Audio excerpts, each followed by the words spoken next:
السلام علیکم ناظرین، اس ایپیسوڈ کے شروعات میں ہم دیکھتے ہیں سلطان کی قرارگاہ میں یخ بستہ موسم میں برفباری ہو رہی ہوتی ہے، مگر اس کے باوجود کام کاج جاری ہوتے ہیں۔ یوسف سلطان کے خیمے کی جانب جا رہا ہوتا ہے۔ اندر سلطان نقشے کے اوپر بحری جہاز چلا رہے ہوتے ہیں اور گہری سوچ میں گم پڑے ہوتے ہیں۔ اس لیے میں یوسف وہاں پہ آتا ہے۔ سلطان اس سے پوچھتے ہیں ہمارے مہمانوں کے حال احوال کیسے ہیں؟ تو یوسف کہتا ہے آپ کے لالا مولانا غورانی اور آپ کے استاد قاضی خسرو کے ساتھ محترم شمس الدین کے ساتھ ملاقات کرنے کے بعد آرام فرما رہے ہیں۔ اس بہت عام مشاورت کو بورسا کے سابقہ قاضی مولانا یگان نے درج کیا ہے۔ سلطان پوچھتے ہیں اچھا تو دوسرے حاضرین؟ جواب میں یوسف کہتا ہے محترم شمس الدین نے وہ جگہ بھی خالی نہیں چھوڑی۔ ایک بیگ سلطان جیبالی بابا، انیس بدر الدین اور ان جیسے اہم درویش ان کے حکم کے ساتھ ہمارے دوسرے مہمانوں کی دیکھ بھال کر رہے ہیں۔ یہ سن کر سلطان بہت زیادہ خوش ہوتے ہیں اور کہتے ہیں ہمارے مہمان کوئی عام نام نہیں ہے، وہ ممالک عثمانیہ کا رخ کرنے والے دلوں کے سپاہی ہیں، وہ سب بہت اہم ہیں، ہم ان سے ہی طاقت حاصل کرتے ہیں۔ اب یہ سب بتا کر تم نے مجھے خوش کر دیا، سلامت رہو۔ اچھا تو پاشا صاحبان کیا وہ آئے؟ یہ سن کر یوسف کہتا ہے کوستنجلی حمزہ پاشا کے نائب بحریہ کے سربراہ بہادر صاحب ہواؤں سے باتیں کرتے ہوئے یہاں ہی، امدادی دستے کے کماندار قاسم پاشا اور رومیلی سردار اعلیٰ دائی کا رجا پاشا بھی مرکزی لشکر گاہ میں ہیں۔ ان کے خیمے نصب کر کے انہیں آباد کر دیا گیا ہے، تاہم ہماری تفصیلات کے دستے کے سربراہ شاہین صاحب ابھی تک نہیں آئی۔ سلطان ہنستے ہوئے کہتے ہیں ان کی عادت ہے، آرام سے اور آہستہ آہستہ آتے ہیں، وہ جلدی سے کام نہیں کرتے، لیکن جب وہ حملہ کرتے ہیں تو اس کے سامنے کافر ٹک نہیں سکتا، اور تو کوئی کمی نہیں ہوگی انشاءاللہ۔ یوسف کہتا ہے فجر کا وقت ہونے پہ ہمارے مدعو کردہ تمام علماء اور نامور صدران یہاں ہوں گے سلطان معظم۔ یہ سن کر سلطان کہتے ہیں یہ اپنی برکات کے ساتھ ہمیں فروانی بخشنے والے حق تعالیٰ کا شکر ہے، اسی کی تعریف ہے۔ تو بتاؤ یوسف، اللہ کے حکم اور عنایت کے ساتھ ریاست عثمانیہ کے دل و دماغ ایک ہو گئے ہیں، اب سے ہمارا اپنے دشمنوں کی غلطیوں پر پردہ ڈالنا بند ہوا۔ یہ کہتے ساتھ ہی سلطان اشارہ کرتے ہیں تو یوسف چلا جاتا ہے اور سلطان نے کے بعد دوسرا جہاز بھی نقشے پہ رکھ دیتے ہیں۔ دوسری طرف فرانسسکو گوشت کھاتے ہوئے جاوی سے کہتا ہے محمد، میرے خیال سے وہ سمجھ گیا ہوگا کہ وہ میرے ساتھ گڑبڑ نہیں کر سکتا۔ کیا شہزادہ ٹھیک ہے نا؟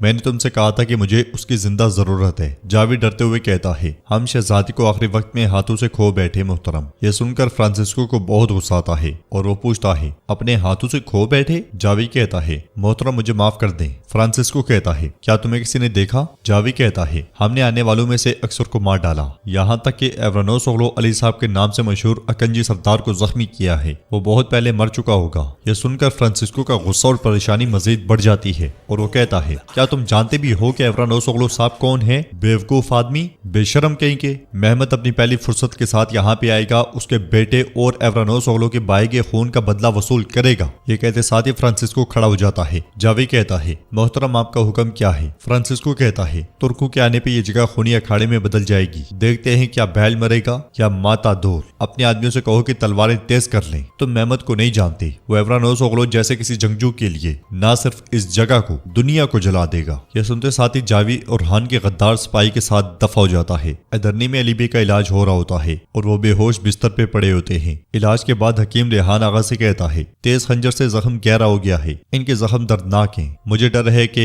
تو ریحان آغا غمگین ہوتے ہوئے کہتے ہیں ایورانوس اوغلو اکیلے اور نہتے ہونے کے باوجود، تلوار کے 100 زخموں کے باوجود جنگ میں لڑتے ہی رہے، انہیں بہت تکلیف سے گزارا گیا ہے۔ حکیم کہتا ہے لیکن ریحان آغا یہ زخم ہلکے نہیں ہیں۔ جواباً ریحان آغا کہتے ہیں آپ علی صاحب کو نہیں جانتے، خاموشی سے ہمیں سنتے ہیں، ابھی بھی ہنس رہے ہوں گے، یہ مضبوط بیڑیے ہیں اور انشاءاللہ اس سے گزر جائیں گے۔ حکیم پھر سے کہتا ہے ان کے خون کا بہت زیادہ نقصان ہوا ہے، وہ ابھی تک بے ہوش ہیں، پھر بھی ہمارا کام وہ تھوڑی ہمت دکھائیں گے، یہ سوچ کر انتظار کرنا ہے۔ قرارگاہ میں سلطان کا دیوان لگا ہوتا ہے، پاشا، سردار شمس الدین اور باقی علماء کرام بیٹھے ہوتے ہیں۔ سلطان تلوار پہ ہاتھ رکھتے ہوئے کہتے ہیں ہماری ریاست کو حکمت اور عظمت دینے والی چیز وہ شریعت مطہرہ ہے جسے ہم نے اپنے سروں کا تاج بنایا ہوا ہے۔ ہماری تلوار اللہ کے راستے میں الہی کلمت اللہ کے مقصد کے لیے آمادہ ہے۔ دونوں جہانوں کے سردار حضرت محمد صلی اللہ علیہ وسلم کے بتائے کے راستے پہ ہمارے سر قربان ہیں۔ اے ریاست عالیہ کے ذہین پاشاؤ، اے ریاست عالیہ کے دل، اے ریاست عالیہ کے علماء، سپاہیوں کی طاقت کو صوفیہ کے حکمت میں شامل کر کے اوغوز روایات کو اور اس کے ساتھ ساتھ پیغمبر صلی اللہ علیہ وسلم کو حکم ہے، یہ کہہ کر یہاں ایک ساتھ جمع ہوئے ہیں۔ ہم نے صدق کے دل سے نیت کر کے مشاورتی اجلاس ترتیب دیا ہے، اب بولنے کا میدان آپ لوگوں کا ہے۔ جاندارلی کہتا ہے اب آپ لوگ یہاں صرف فیصلہ نہیں لیں گے بلکہ قانون بنائیں گے۔ آج یہاں بولا گیا ہر لفظ صرف اس خیمے میں نہیں بازنطین کے بوسیدہ قلعوں میں بھی گونجے گا، لیکن جو بات ہمیں نہیں بھولنی ہے وہ یہ ہے کہ دیواریں عام دیواریں نہیں ہیں، انہیں پار کرنے کی کوشش کرنے والے بہت سے مرد غازی اور بہت سے مرد شہید ہوئے ہیں۔ ہم کی جانے والی غلطیوں سے سبق حاصل کر کے حملہ کریں گے، لیکن اعتدال ہمیشہ ہمارے ساتھ رہے گا۔ زگنوس پاشا کہتے ہیں جاندالی پاشا نے سچ کہا، لیکن تردد صرف ہمیں فتح کی جانب والے راستے سے پیچھے دھکیلے گا۔ اسحاق پاشا کہتا ہے جب وقت آئے گا ہم اعتدال کا مظاہرہ بھی کریں گے، اور جب وقت آئے گا تو حملہ بھی کریں گے، لیکن غازیوں کے سردار، ریاست کے عظیم شہ سوار، ایورا نوس اغلو علی صاحب کا خون بہانے والے، ہمارے جگر، ہمارے پیارے شہزادے کی زندگی پہ نظریں جمانے والے سکون کا سانس نہیں لے پائیں گے۔ ہسپانوی جنگجو فرانسسکو اور اس کے ساتھ میں شہنشاہ قسطنطینوس اپنے کیے درے کی قیمت ادا کریں گے۔ جاندالی پاشا کہتا ہے اسحاق پاشا نے خوب کہا اور مٹھاس سے بھرپور گفتگو کی، اگر ہم نے اصلاح پر گامزن ہونا ہے تو ہمارے سامنے ٹک پانے والی کوئی طاقت نہیں ہے۔ رسول اللہ صلی اللہ علیہ وسلم کے بیان کردہ خوبصورت لشکر اور خوبصورت سپاہی بننے کے لیے صرف اسی راستے کو منتخب کر کے کامیاب ہوا جا سکتا ہے۔ ملا غورانی کہتے ہیں جاندالی پاشا آپ کی گفتگو ٹھیک ہے، لیکن جانے والا راستہ اور بتایا جانے والا قانون غلط ہے۔ یہ سن کر سلطان کہتے ہیں بتائیں ملا غورانی، آپ نے مجھے برسوں کی محنت سے پالا ہے، میرے اور ہماری ریاست دونوں کے لیے آپ کی خدمات لازوال ہیں، آپ کو اتنا پریشان کرنے والی چیز کیا ہے؟ ملا غورانی کہتے ہیں سلطان معظم کہے گئے الفاظ اور کی جانے والی باتیں خوبصورت ہیں، لیکن ہم نے بارہا دیکھا ہے کہ وہ لوگ جو ایک دوسرے کی مضبوطی سے حمایت اور حفاظت نہیں کرتے فتح کے خاردار راستے کو طے نہیں کر پاتے۔ ملا غورانی کی بات سنتے ساتھ ہی سب کمانڈر اور پاشا ایک دوسرے کی طرف دیکھنے لگ جاتے ہیں۔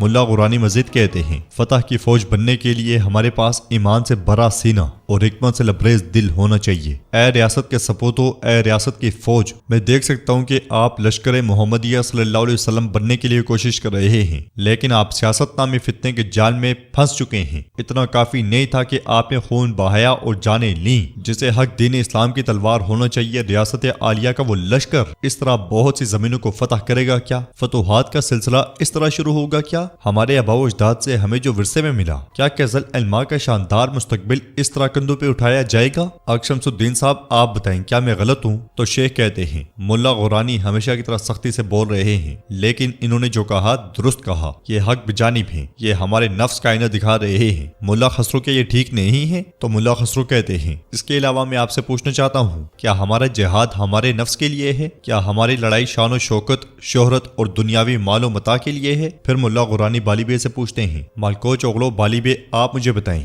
جب ایک فوجی اکنجی لشکر میں شامل ہونا چاہتا ہے آپ پہلے کیوں پوچھتے ہیں کہ کیا وہ نماز پڑھتا ہے اور روزہ رکھتا ہے؟ تو بالی بے کہتے ہیں کیونکہ وہ اللہ کے سپاہی ہیں۔ ملا غورانی دوغان سے پوچھتے ہیں آپ بتائیں دوغان آغا، ذوالفقار کی تلوار لشکر کی علامت کیوں ہے؟ تو دوغان کہتا ہے کیونکہ یہ اللہ کے شیر ہیں۔ ملا غورانی بہادر بے سے پوچھتے ہیں بتائیں بہادر صاحب، آپ جہازوں کے مستولوں پر قرآن کی آیات کیوں لکھتے ہیں؟ بہادر بے کہتے ہیں تاکہ ہم دنیا کو بتائیں کہ ہم اللہ کے بندے ہیں۔ پھر ملا غورانی پاشاؤں سے پوچھتے ہیں جاندالی پاشا، زگنوس پاشا اور اسحاق پاشا، کیا دھرنی میں پہلی چیز اسلام کی عزت اور وحدانیت نہیں سکھائی گئی تھی؟ وہ سب ہاں میں سر لاتے ہیں۔ ملا غورانی کہتے ہیں اب سے جب ہم اپنے عالمی حکمران سلطان کی موجودگی میں جمع ہوئے ہیں حق اور حقیقت جاننے کے لیے، مجھے سب سے پوچھنے دیں کیا ایک دوسرے کے خلاف تلواریں چلانے والے، کیا ایک دوسرے کے خلاف جال بچھانے والے حضرت محمد صلی اللہ علیہ وسلم کے مبارک لشکر میں سپاہی ہو سکتے ہیں؟ کیا وہ یہ عظیم درجہ حاصل کر سکتے ہیں؟ کتنا عظیم ربانی سپاہی جس کو بھی یہ کہا جاتا ہے، کیا صدیوں بعد ان کی اولاد انہیں بہترین فوج کے طور پر یاد رکھ سکتی ہے؟ یہ سن کر دوغان، بالی بے اور باقی سب بھی شرمندہ ہو جاتے ہیں اور ناظرین ایپیسوڈ بھی اختتام پذیر ہوتی ہے۔ ویڈیو پسند آئے تو لائک کر دیں، شیئر کر دیں، سبسکرائب نہیں کیا ہوا تو سبسکرائب کرنے کے ساتھ ساتھ گھنٹی والے آئیکن کو دبانا مت بھولیں۔